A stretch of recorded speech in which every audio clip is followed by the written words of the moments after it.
ओम शांति। आज के मुरली का डेट है 17/8/22। बाबा कहते, मीठे बच्चे, बाप तुम्हें बेहद का समाचार सुनाते हैं। तुम अभी स्वदर्शन चक्रधारी बने हो। तुम्हें 84 जन्मों की स्मृति में रहना है और सबको ये स्मृति दिलानी है। प्रश्न बाबा पूछते, बच्चे, शिव बाबा का पहला बच्चा ब्रह्मा को कहेंगे, विष्णु को नहीं, क्यों?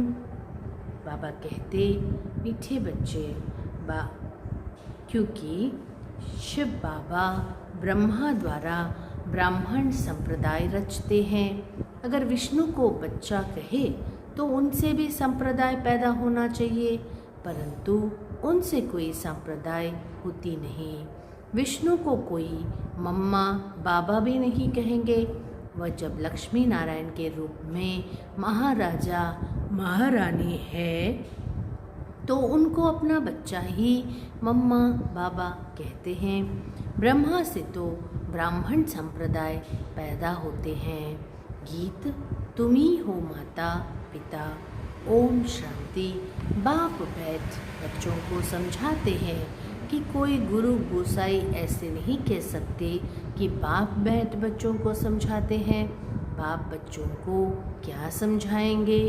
कौन सा बाप है ये तो सिर्फ तुम जानते हो, और कोई सत्संग में ऐसे कह नहीं सकते। बल बाबा, साईं, मेहर बाबा कहते हैं, परंतु वो लोग तो कुछ भी समझते नहीं। जो बोले तुम जानते हो, ये बेहद का बाप है। बेहद का समाचार सुनाते हैं। एक होता है हद का समाचार, दूसरा होता है बेहद का समाचार। इस दुनिया में कोई जानते ही नहीं। बाप कहते हैं, तुमको बेहद का समाचार सुनाते हैं तो तुमको सृष्टि के आदि मध्य अंत का ज्ञान बुद्धि में आ जाता है। तुम जानते हो बरोबर बाप ने अपना परिचय दिया है और सृष्टि चक्र कैसे फिरता है वह भी यथार्थ रीति समझाया है। उसे समझकर हम और उनको समझाते हैं। बीज को परमपिता परमात्मा व बाप कहते हैं। हम हैं उनके बच्चे आत्माएं। तुम बच्चों की बुद्धि में है कि हम आत्माएं परमात्मा की संतान है। परमपिता परमात्मा परम धाम में रहने वाले हैं। उन्होंने मूल वतन का समाचार समझाया है, कैसे ये सारी माला बनती है। पहले पहले बाप समझाते हैं, मैं तुम्हारा बाप हूँ और मैं परम धाम में रहता हूँ। मुझे ही नॉलेजफुल ब्लिसफुल कहते हैं। मैं आकर तुम आत्माओं को पवित्रता सुख शांति का वर्षा देता हूँ। बच्चों की बुद्धि में ये फिरता रहता है, हम असल में कहाँ के रहने वाले हैं। हम सभी आत्माओं को भी पार्ट बजाना है। पार्ट का राज कोई भी समझ नहीं सकते हैं, सिर्फ कहते रहते हैं पुनर्जन्म लेंगे। आत्मा इतने जन्म लेती है, कोई 84 लाख जन्म कहते हैं। कोई को समझाओ तो समझ जाते हैं कि 84 जन्म ठीक है। 84 जन्म कैसे लेते हैं यह बुद्धि में होनी चाहिए। बरोबर हम सतो प्रधान थे, फिर सतो रजो तमो में आए हैं। अब फिर संगम पर हम सतो प्रधान बन रहे हैं। ये ज़रूर तुम बच्चों की बुद्धि में होगा, तब तो तुमको स्वदर्शन चक्रधारी कहा जाता है। ये बातें तो बड़ी सहज है, जो बूढ़िया भी समझा सकती है कि बरोबर हमने 84 जन्म लिए और कोई धर्म वाले मनुष्य नहीं लेते। ये भी समझाना होता है, अभी हम ब्राह्मण हैं, फिर देवता क्षत्रिय वैश्य शूद्र बनते हैं। ऊंचते ऊंच है शिव बाबा, आया अभी हमारी बुद्धि में है। ऐसे हम पुनर्जन्म लेते हैं। पुनर्जन्म को तो ज़रूर मानना पड़े। अब तुमको अपने 84 जन्मों के पाठ की स्मृति आई है। बूढ़ियों के लिए भी ये समझानी बहुत सहज है। तुमको कोई किताब आदि पढ़ने की दरकार नहीं रहती। बाप ने समझाया है कि तुम 84 जन्म कैसे लेते हो। तुम ही देवी देवता थे, फिर 8 जन्म सतयुग में, 12 जन्म त्रेता में, 63 जन्म द्वापर कलयुग के लिए, और एक जन्म है सबसे ऊंच। तो सहज समझते हो ना, कुरुक्षेत्र की बूढ़ी माताएं भी समझती हो ना, कुरुक्षेत्र का नाम मशहूर है। वास्तव में ये सारा कुरुक्षेत्र है, कर्म क्षेत्र है। वो कुरुक्षेत्र तो एक गांव है, ये सारा कर्म करने का क्षेत्र है। इसमें अभी लड़ाई आदि लगी नहीं है। तो मैं सारे कुरुक्षेत्र को जानते हो, बैठना तो एक जगह होता है। बाबा ने बतलाया है इस सारे कर्म क्षेत्र पर रावण का राज्य है, रावण को जलाते भी यहाँ है, रावण का जन्म भी यहाँ होता है, यहाँ ही शिव बाबा का जन्म होता है, यहाँ ही देवी देवताएं थे। फिर वही पहले पहले वाम मार्ग में जाते हैं। बाबा भी यहाँ भारत में ही आते हैं। भारत की बड़ी महिमा है। बाप भी भारत में ही बैठ समझाते हैं। बच्चे, तुम 5000 वर्ष पहले आदि सनातन देवी देवता धर्म के थे, राज्य करते थे। उनमें पहला नंबर लक्ष्मी नारायण विश्व पर राज्य करते थे। उसको 5000 वर्ष हुए। उनको विश्व महाराजन, विश्व महारानी कहा जाता था। वहाँ कोई दूसरा धर्म तो है नहीं, तो जो भी राजाएं होंगे वो विश्व के महाराजन ही कहलाएंगे। फिर ये फलाने गांव का, ये फलाने गांव का कहा जाता है। तुम जानते हो हम विश्व का राज्य लेते हैं। बाप ने समझाया है तुम जमुना के किनारे राज्य करते हो, तो बुद्धि में याद रखना है 4 युग और 4 वर्ण है। 5वां ये लीप युग है जिसको कोई जानते नहीं। मुख्य है ब्राह्मण धर्म, ब्रह्मा मुख वंशावली ब्राह्मण। ब्रह्मा कब आया? जरूर जब बाप सृष्टि रचेंगे तो पहले ब्राह्मण चाहिए। यह है डायरेक्ट ब्रह्मा की मुख वंशावली। ब्रह्मा है शिव बाबा का पहला बच्चा। क्या विष्णु को भी बच्चा कहेंगे? नहीं। अगर बच्चा हो तो उनसे भी संप्रदाय पैदा हो, परंतु उनसे तो संप्रदाय पैदा होती ही नहीं। न उनको मम्मा बाबा कहेंगे। वह तो महाराजा महारानी को अपना ही एक बच्चा होता है। ये कर्म भूमि है। परमपिता परमात्मा को भी आकर कर्म करना पड़ता है, नहीं तो क्या आकर करते जो इतनी महिमा होती है। तुम देखते हो शिव जयंती भी गाई जाती है, बल शिव पुराण लिखा है, परंतु उसमें कोई बात समझ में नहीं आती। मुख्य है ही गीता। तुम अच्छी रीति समझ गए हो कि कैसे शिव बाबा आते हैं। ब्रह्मा भी ज़रूर चाहिए। अब ब्रह्मा कहाँ से आया? सूक्ष्म वतन में तो संपूर्ण ब्रह्मा है। इस बात में ही लोग अटकते हैं। ब्रह्मा का कर्तव्य क्या है? सूक्ष्म वतन में रह क्या करते होंगे? बाप समझाते हैं जब यह व्यक्त रूप में है तो इन द्वारा ज्ञान देता हूँ।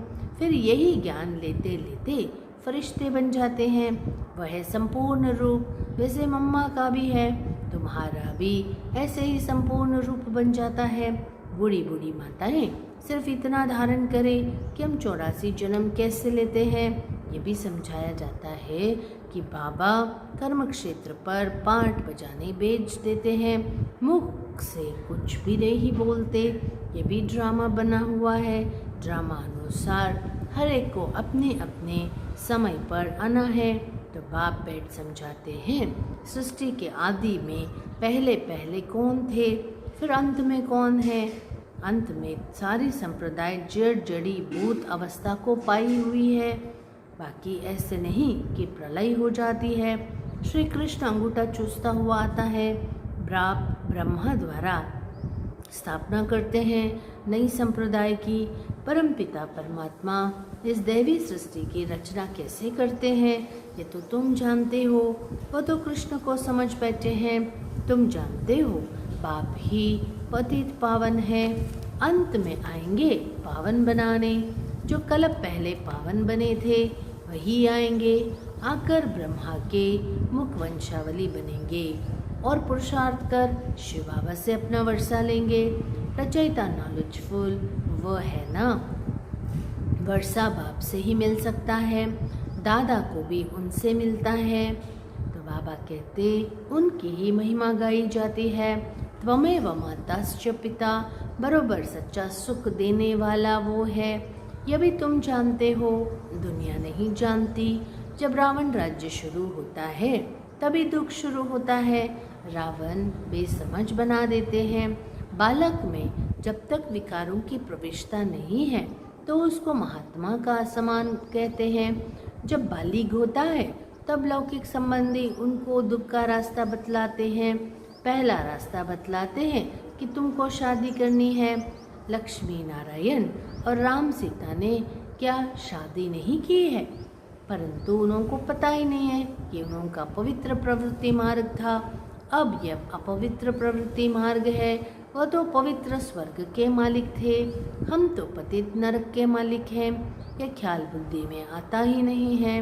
तुम भारत की महिमा सुनाते हो, क्या ये भूल गए हो कि भारत स्वर्ग था, आदि सनातन देवी देवता धर्म था, पवित्र थे।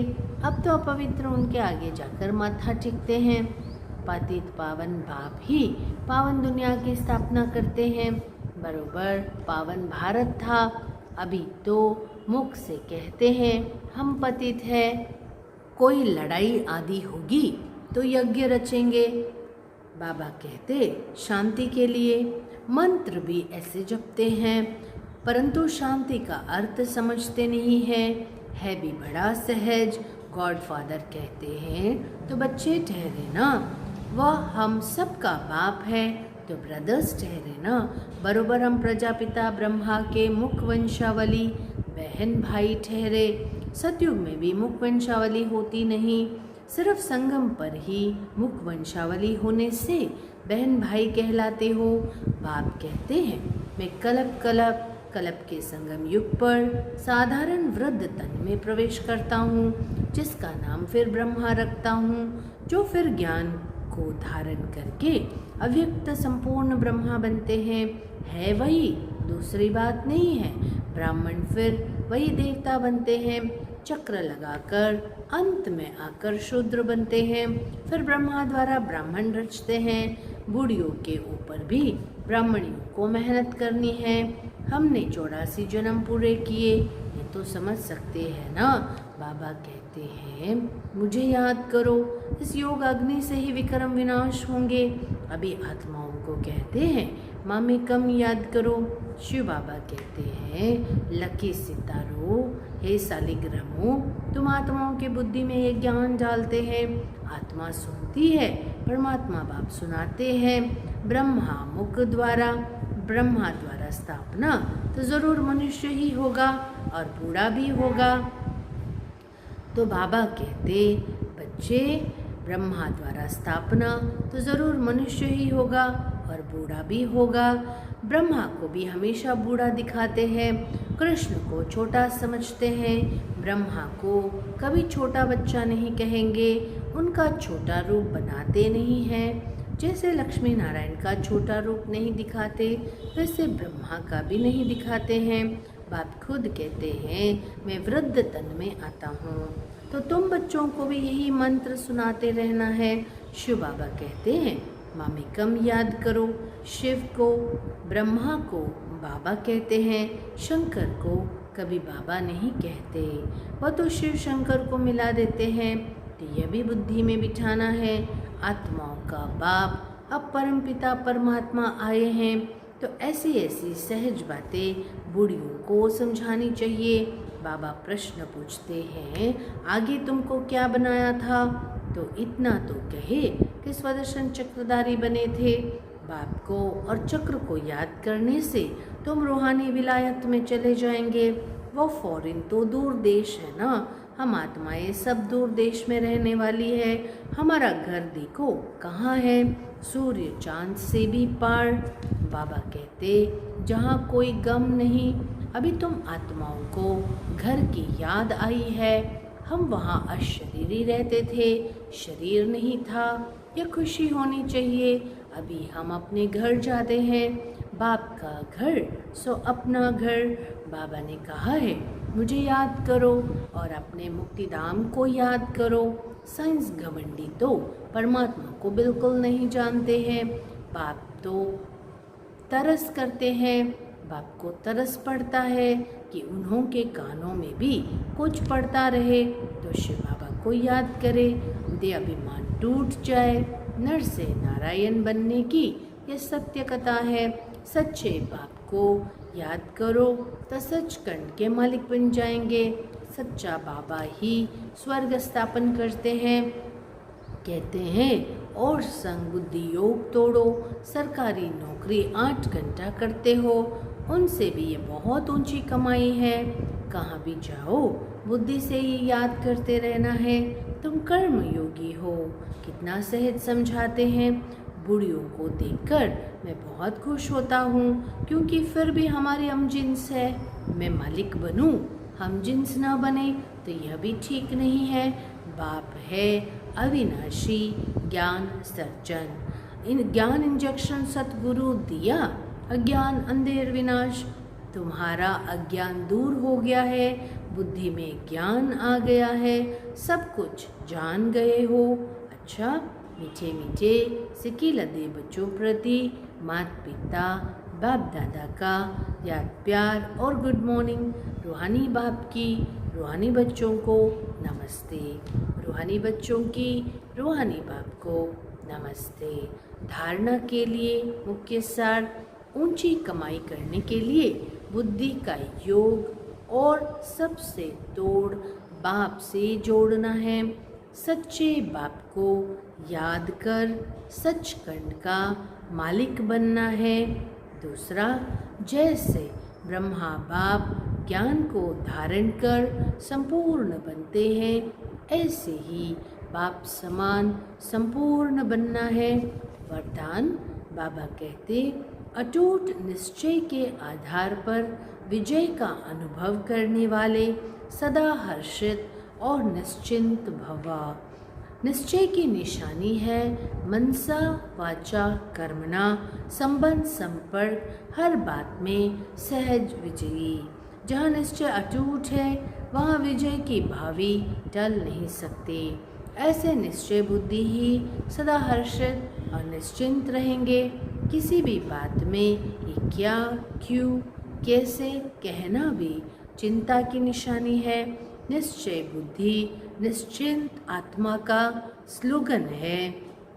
जो हुआ, अच्छा है और अच्छा ही होना है। वह बुराई में भी अच्छाई का अनुभव करेंगे। चिंता शब्द की भी अविद्या होगी। स्लोगन बाबा कहते, सदा प्रसन्न चित्त रहना है तो बुद्धि रूपी कंप्यूटर में फुल स्टॉप की मात्रा लगाओ। ओम शांति। अभी हम 2 मिनट बाबा के याद में बैठेंगे और संपन्न करेंगे। ओम शांति।